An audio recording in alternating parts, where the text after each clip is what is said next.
Hi, it's Adriano here, and today we're gonna cook beef shin. First step, let's remove all the silver skin and extra fat. After you finish, should look like this. Now the meat exposed, apply a layer of olive oil to give a binder. Now apply a good coat of our beef rub. After that, we put in the smoker at 275 Fahrenheit for 4 hours. It's been 4 hours. Let's open up and check if we have a great bark. Yeah, looks good to me. Let's take it out and wrap. We have a nice color. Let's wrap with foil and add red wine.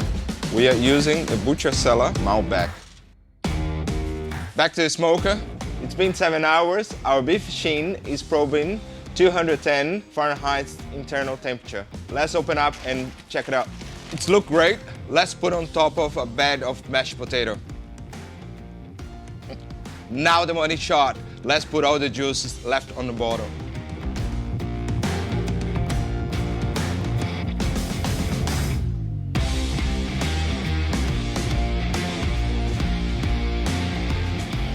Let's check if it's tender.